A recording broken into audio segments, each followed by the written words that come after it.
வணக்கம். இது தமிழ் குரலின் சிறப்பு நேர்காணல். இன்றைக்கு நம்மோடு இணைந்திருக்கிறவர் ஃபர்ஸ்ட் லைன் மீடியாவின் முதன்மை ஆசிரியர் மூத்த பத்திரிகையாளர் டாக்டர் உமாபதி அவர்கள். சார் வணக்கம். சார் வணக்கம். வளவன். ராகுல் காந்தி தமிழ்நாடு வந்திருக்கிறார், ஆனால் முதலமைச்சர் விஜயை சந்திக்கலை அப்படிங்கிறதையும் பார்க்க முடியுது. என்ன காரணம்? கூட்டணி ஒன்று முன்னா தானே இருக்காங்க, எப்படி பார்க்குறீங்க? அதாவது இப்போ ஊர்லேருந்து கோயம்புத்தூர்லேருந்து இப்போ சென்னையில் சொந்தக்கார பிள்ளை இருக்குது, கட்டி கொடுத்துருக்காங்க. இன்னொரு பையன் கோயம்பேட்டில் இருக்கான், ஒரு பொண்ணு ஈசிஆரில் இருக்குது, இன்னொரு தம்பி மகனை எக்மோரில் கட்டி கொடுத்துருக்காங்க. நிறைய பேர் இருப்பாங்க சொந்தக்காரங்க. இப்போ ஊர்லேருந்து வரவங்க இவங்களெல்லாம் பார்க்குறதுக்கு நேரம் கிடைக்காது. அவங்க உண்மையிலே பாசமாக இருந்து, மாமா வாங்க மாமா, நம்ம வீட்டில் தான் மாமா சாப்பிடணும், உங்களுக்கு தனி ரூம் இருக்குது, நீங்கள் எல்லா வசதியும் நீங்கள் வெளியில் எங்கேயாவது தங்கினீங்கன்னா உங்கள் உறவே முடிஞ்சு போயிடும் அப்படின்ற அளவுக்கு ஒரு பாசத்தை செலுத்தி கூப்பிட்டா தான் இவங்க போவாங்க. இல்லைன்னா என்ன பண்ணுவாங்கன்னா தாம்பரத்துலேயே இறங்கிடுவாங்க. இறங்கி அங்கேயே பக்கத்தில் ரயில்வே ஸ்டேஷனில் குளிச்சு விட்டு அப்படி வேலையை பார்த்துட்டு குரம்பேட்டையில் சாயந்தரம் வரைக்கும் ஒரு படம் மத்தியானம் பார்த்துவிட்டு நைட்டு வண்டி ஏறி திருப்பி கோயம்புத்தூருக்கோ இல்லை மதுரைக்கோ போயிடுவாங்க. இது ரெண்டு விதமான இது இருக்குது. உறவுகள் நிறையா இருக்கும். அவங்க எந்த அளவுக்கு பாசமாக இருக்காங்க, எந்த அளவுக்கு நம்மளை கூப்பிட்றாங்க, இந்த அளவுக்கு நம்மளை கவனிக்கிறாங்கன்னா அது. இல்லைன்னா இன்னும் கொஞ்சம் ஓரளவுக்கு எப்பயும் நம்மகிட்ட நல்லா அந்த பிள்ளை பேசும், கட்டி கொடுத்துருக்காங்க, இங்கே வந்திருக்கு, இல்லை அந்த பையன் இந்த அண்ணன் பையன் இங்கே தான் இருக்கான், கல்யாணம் பண்ணி பிள்ளையோடு இருக்கான், சரி அந்த பையன் நல்ல பையன், அங்கே வந்தால் நம்ம மேலே பார்த்துட்டுனா சாயந்தரமாக ஒரு ஃபோனை போடுவாங்க. தம்பி எப்படி இருக்கு? என்ன மாமா சொல்லவே இல்லை வந்ததை, என்ன இல்லை வேறு வேலையாக வந்தேன் தம்பி, சரி ஒன்று சாயந்தரமாக கிளம்புறேன், இல்லை நீங்கள் வீட்டுக்கு வாங்க அப்படின்னா அவன் சும்மா ஒரு பிட்டை போடுவான், வீட்டுக்கு வாங்க, ஏன்னா அவர் வர முடியாதுன்னு தெரியும், தாம்பரத்துலேருந்து கும்மிடிப்பூண்டிக்கு எப்படி போகிறது.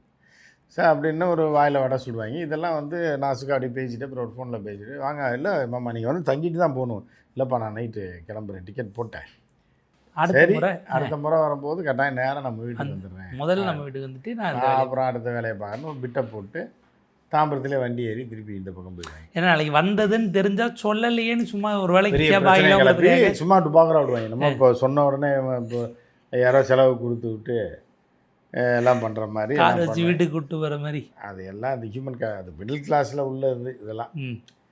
ஸோ அதே மாதிரி தான் நீங்கள் அரசியல் தலைவர்கள்.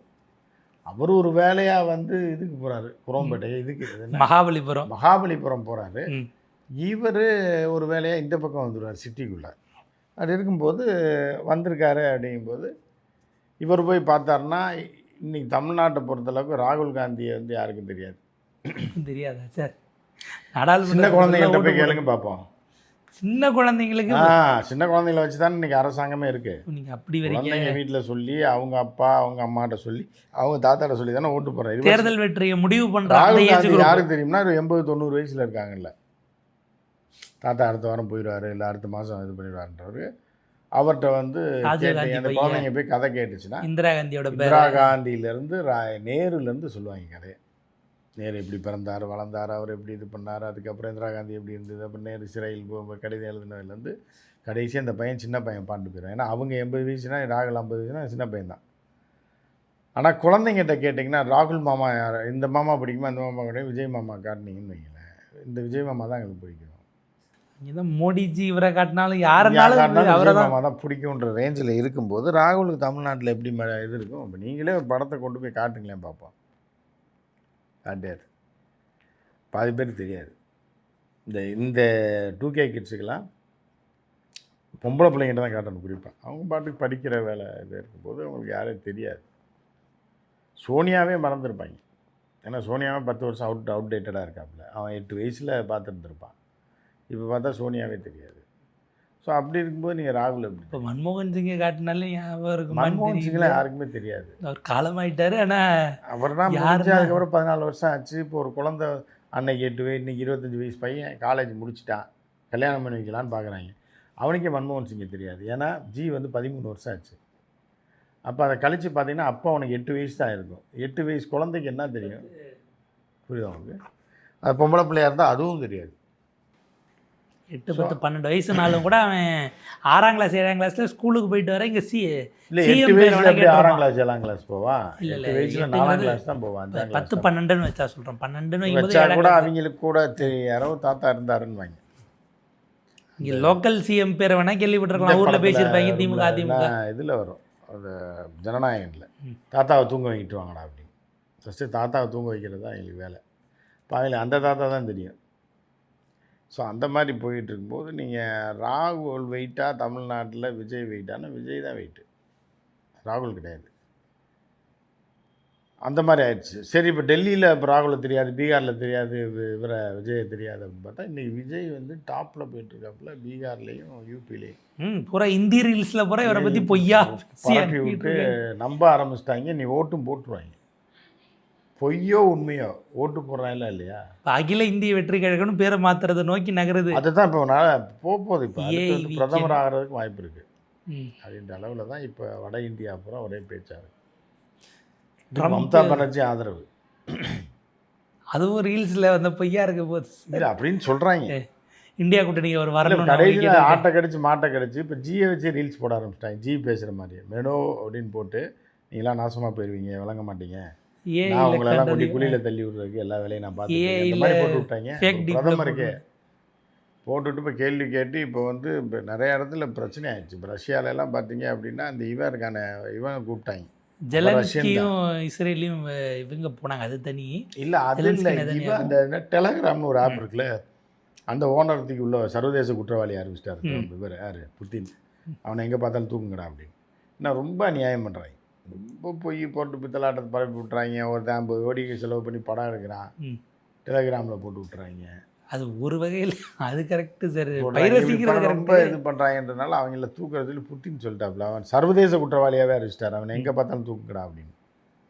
அவன் கையோ மையோ அலறிட்டு அமெரிக்கா கூடி போயிட்டான், அங்கே இருக்கான். அவன் ரஷ்யன் தான் அவன்.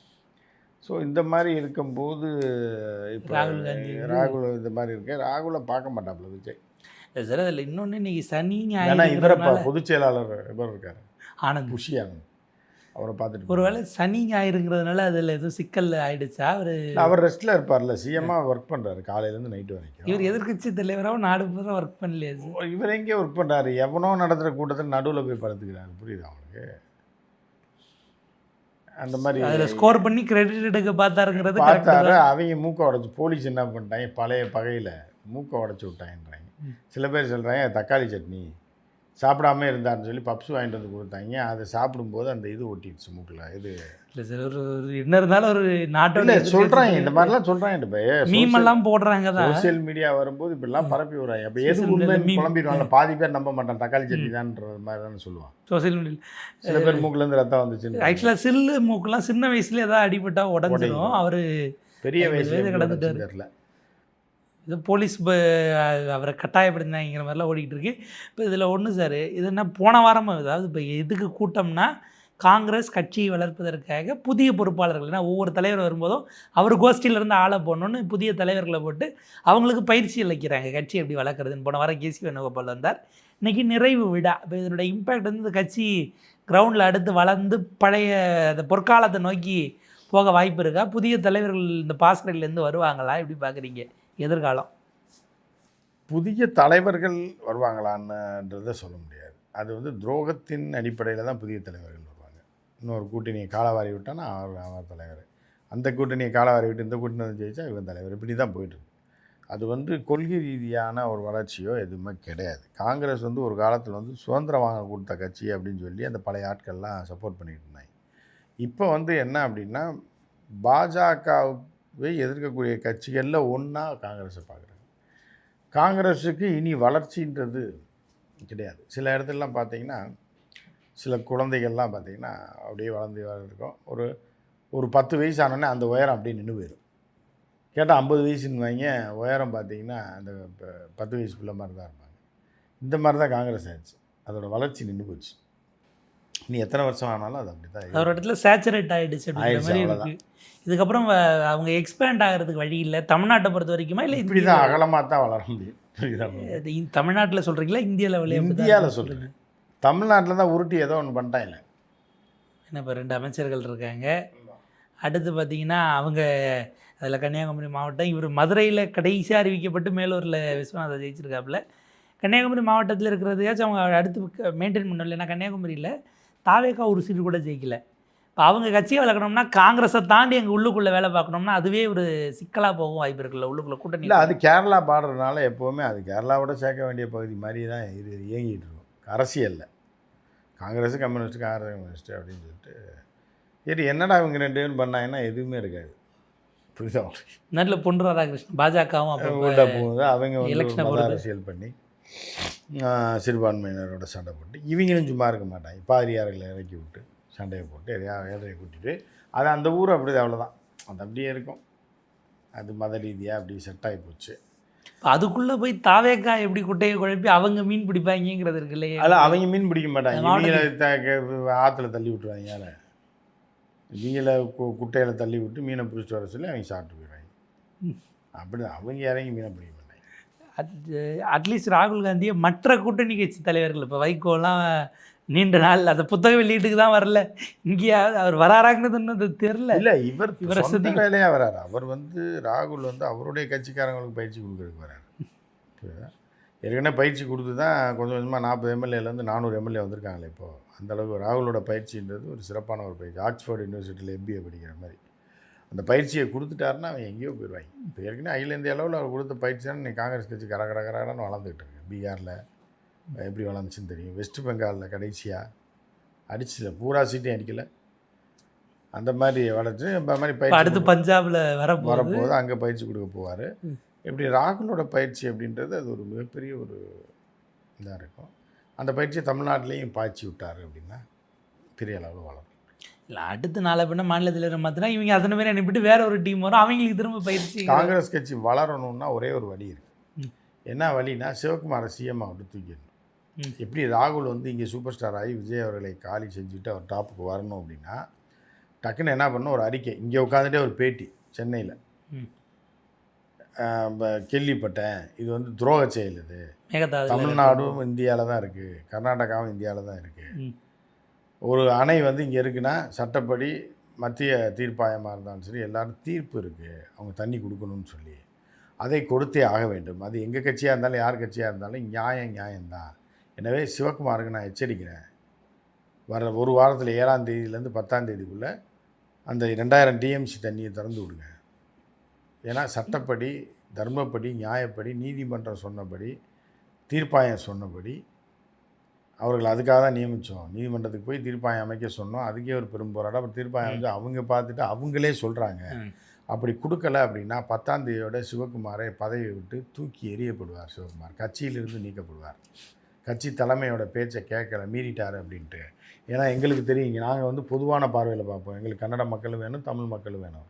நாங்கள் வெளியிலேருந்து ஆமாம் நியாயம்தான். நாங்கள் வெளியிலேருந்து பார்க்குறோம். இந்த மக்களுக்கு தண்ணி தேவை இருக்குது. அங்கேயே 2000 டிஎம்சி திறந்து விடுற அளவுக்கு தண்ணி இருக்குது. அதே அவர் திறந்து விடணும். ரெண்டாவதாக அவருக்கு இன்னொரு 3 மாதம் டைம் கொடுக்குறோம். அதுக்குள்ளே இந்த மேகதாதுன்ற பேச்சே அவர் பேசக்கூடாது, அணை கட்டுவோன்னு. ஏன்னா அது வந்து சட்டத்துக்கு புறம்பான செயல். அப்படி காங்கிரஸ் இரண்டு பக்கமும் இருதலை கொள்ளி இருக்கிறதையோ இல்லை 2 பேரையும் ஏமாற்றி வாழ்க்கை நடத்துவதையும் நாங்கள் விரும்பலை. இந்த 2 மக்களும் நல்லா இருக்கணும். இந்த 2 மக்களையும் ஓட்டு பொறுக்கி அரசியலுக்காக இவர்கள் 2 பேரையும் ஏமாற்ற, 2 விவசாயிகளை ஏமாற்ற 2 பேருக்கும் எது நன்மை பயக்குமோ அதை தான் செய்யணும். இதை மீறி சிவகுமார் செயல்படுவாரே ஆனால் அவர் வந்து வர 10ஆம் தேதிக்குள்ளே அவர் வந்து பதவி விட்டு பிடிங்கிட்டு அவரை கட்சியிலேருந்து நீக்கிடுவோம் அப்படின்னு சொல்லி ஒரு அறிக்கையை கொடுக்க சொல்லுங்கள். அவர் சென்னையில் கொடுத்தாரு அப்படின்னா ஒரே நாளில் காங்கிரஸ் கர நீ எங்கேயும் நீங்கள் பயிற்சியும் கொடுக்க வேணாம், பஞ்சாயத்தும் பண்ண வேணாம், ஒரே அமைப்பு. உடனே ராகுல்ஜி வாழ்க்கை ஜிந்தாபாத்னு விவசாயி பூரா கத்த ஆரம்பிச்சிடுவாங்க. கர்நாடக விவசாயி பூரா உருவமையை கொளுத்து வாழ்க்கை யாரு? கர்நாடக விவசாயி இல்லை நியாயத்தை தானே பேசுகிறாப்புல. நல்லவன் நம்ம சப்போர்ட் பண்ணால் போதுமே, நாதாரி சப்போர்ட் எதுக்கு நமக்கு? அப்போ இப்படி இருக்கும்போது உடனே சிவகுமார் தனித்து செயல்படும் போது சிவகுமாரை தூக்கிட்டு திருப்பியும் யாரை போடுறாங்க? சித்தராமையா பையனே தூக்கி. அவர் இவங்களை விட மோசம். அவர் விஜய் இவரோட அடிமைகள் யாராக இருப்பாங்கல்ல அவங்கள போடுங்க. புரியுதா உங்களுக்கு? போட்டு ஆட்சியை நடத்துங்க. உடனே பிஜேபிக்காரன் கேட்பாங்க, உடனே இங்கே வாங்க திருப்பி ப்ரெஸ் மீட் வைங்க. நான் சொன்னேன்ல பிஜேபிக்காரன் உள்ளே போகுது குட்டையை குழப்புவான்னு. தமிழ்நாட்டில் இருக்க பிஜேபிக்காரன்லாம் அடித்து நாட்டை விட்டு துரத்துங்க. ஏன்னா இவர்கள்லாம் தமிழின விரோதிகள். அங்கே வந்து கர்நாடகாவில் தூண்டி விட்டு நான் நியாயத்தை பேசினேன், ஏன் ஆட்சியும் போச்சு அப்படின்னு சொல்லும்போது என்ன ஆகும் அப்படின்னா, கர்நாடகாவில் உள்ள நல்லவர்கள் இருக்காங்க, நடுநிலையாளர்கள், அவங்களும் ராகுல் ரொம்ப வாழ்த்தி திருப்பி தேர்தல் வந்தது அப்படின்னா ராகுல்ஜி ஜிந்தாபாத்னு ஓட்டு போடுவாங்க. இதுதான் வந்து செய்யணுமே தவிர இதை விட்டுட்டு இப்போ என் மகன் வந்து அநியாயம் பண்ணுறான், அக்கிரமம் பண்ணுறான் அப்படிங்கும்போது நீங்கள் போய் ஆஃபீஸில் சொல்லுங்கள், சொல்லி அவரை வச்சு பார்க்க சொல்லுங்கள். யோ உன் மகன் கூப்பிட்டு இப்போ 2 சப்பு 2 அறையை விட்டு உனக்கு சொத்து கிடையாது, சோறு கிடையாதுன்னு சொல்லி தடுத்து விட்டா நீ சொல்கிறத கேட்பாயான்னு சொன்னால், இல்லை அவர்கிட்ட சொல்லுங்கள். புரியுதா? பெட்ரோல் பங்க்கில் சொல்லி என் மகனுக்கு பெட்ரோல் போட வேணான்னு சொல்லுங்கள், ஹோட்டலில் என் மகனுக்கு சோறு போட வேணான்னு சொல்லுங்கன்னா நீ யார் அதை சொல்கிறது? புரியுதா அவங்க? ஸோ இந்த மாதிரி தான் போய்கிட்டுருக்கு. ராகுல் வளர்கிறதுக்கு ஷார்ட்டான ரூட்லாம் இருக்குது. சரி, அங்கேயாச்சும் காங்கிரஸே பெரிய கட்சியாக இன்னும் ஒரு 25 சீட்டில் பாதி ஜெயிச்சா கூட அவங்களுக்கு அது லாப கணக்கு போகுங்க. தமிழ்நாட்டில் 40 நாளும் ஃபுல்லாக இவங்க நிற்க முடியாது, இருக்காங்கல்ல, ஃபுல்லாக இவங்க நிற்க முடியாது. அங்கே மொத்த கேபினட் அவங்களுக்கு தானே இருக்குன்னா நியாய தர்மம்னு ஒன்று இருக்குல்ல. ஸ்டேட் மினிஸ்டர்களும் ராகுலுக்கு எம்பி தானே வேணும். இங்கே 40 இருந்தாலும் தாவேக்கா கொடுக்கறத தான் வாங்கணும். 10 இருக்கிறத இப்போ 15 கூட இப்படி பண்ணால் தாவேக்காவை அழிச்சிட்டு காங்கிரஸே ஆட்சிக்கு வந்துடுமே. அதுதான் நான் சொல்கிறேன். 40 எம்பி நமதேன்ற மாதிரில அதில் எம்பியில் அங்கே போனால் போயிட்டு போகுது. 40 சாலிட் அடிக்கலாம்ல காங்கிரஸ். அங்கே 28 தான், அதனால் இங்கே 40 அடிச்சு போயிட்டே இருக்கலாம்ல. ஃபுல்லாக நாங்கள் தான் நிற்கிறோம், தண்ணி கொண்டாந்து விட்டோமா இல்லையா? ஏறத்தாழ ஆந்திராவை பிரிச்சுட்டு இப்போ ஆந்திராவில் அவங்க இப்போ வரைக்கும் எந்திரிக்கல, ஆனால் தெலுங்கானாவில் ஒரு வழியாக ஆட்சி பிடிச்சிட்டாங்கல்ல. அதைத்தான் சொல்கிறேன். அந்த ஃபார்மேட்டில் சொல்கிறேன். போட்டு ஏதாவது ஒன்று பிரிக்க வேண்டியதான், பிடிச்சி கிடிச்சு இது பண்ண வேண்டியதான். ஏதாவது கட்சி வளரணும்னா ஏதாவது அதிரடியாக பண்ணால் தானே வளரும். புரியுதா உங்களுக்கு? இருக்கிற 3 முதலமைச்சரில் ஒருத்தர் போனாலும் பரவாயில்ல, தமிழ்நாடு கையில் வந்துருது. 60 வருஷம் கழிச்சு வருது இல்லை, வந்துன்னா அதுக்கப்புறம் கர்நாடகா நம்ம பிடிச்சிக்கலாம், அப்படி பண்ணலாம். மேதாவது நிப்பாட்டிங்கன்னா அதை மறந்துடுவாங்க இல்லை. தண்ணி அது பாட்டு இத்தனை வருஷம் பிரச்சனையாக வந்துச்சு. இந்த 4-5 வருஷமாக திமுக ஆட்சியில் இந்த பற்றி எந்த பேச்சுமே இல்லை. தண்ணி ஆட்டோமேட்டிக்காக திறந்து விட்டுட்டாங்க இருந்தாங்க 4 வருஷம். அதுக்கப்புறம் இவர் வந்து இப்போ இந்த வருஷம் மழை பெய்யலைன்றதுனால மாட்டிக்கிட்டாங்க. அது யார் ஆட்சிக்கு வந்தாலும் அப்படி தான், சட்டப்படி அவங்க செயல்பட மாட்டாங்க. தண்ணி ஓவர்ஃப்ளோனா திறந்து விட்டுருவாங்க. அப்படிங்கிற மாதிரி தான் இருக்குது. பார்ப்போம் சார். இது சனி ஞாயிறில் அவர் வராமல் இருந்திருந்தாலும் பார்த்துருப்பாங்களான்னு தெரியல. ஏன்னா இது சிக்கல் ஓடிக்கிட்டு இருக்குது. சந்திச்சா உடனே போகிறாப்ப அதான் ராகுல் காந்திகிட்ட விட்டு சிவகுமாரை பேச சொல்லி உடனே வாங்கன்னு நெருக்கடி கொடுத்துருவாங்கன்னு தன்னுடைய இமேஜை இது பண்ணுறதுக்காக தான் முதலமைச்சர் அதை தவிர்த்துட்டாரான்னு ஒரு கேள்வி இருக்குது. அவங்கள கேட்டால் நாங்கள் அப்பாயின்மெண்ட்டே கேட்கல, உட்கட்சி விவகாரத்துக்காக வராரு, பேசிட்டு அப்படியே போயிடுவாருங்கிற. ஒரு 1000 பிள்ளைமா வருவார். கட்சி விவகாரம்னும் போது கூட்டணி கட்சியை சந்திக்கிறதும் கட்சி விவகாரம் தான். அட்லீஸ்ட்டு கம்யூனிஸ்ட்டுகள், ஒரு திருமா இல்லை ஐயுஎம்எல் இவங்கெல்லாம் கூட போய் பார்த்துருந்துருக்கலாம். பட் அதுக்கும் ஏற்பாடு இல்லை. ஒருவேளை முதலமைச்சர் இல்லாமல் நம்ம ஏன் போகணுன்னு இவங்களும் விட்டாங்களான்னு தெரியல. இது எப்படியான அரசியல் கணக்குகள் நோக்கி போகுதுன்னு பார்ப்போம். உங்கள் நேரத்துக்கு போகிறதுக்குள்ள நன்றி.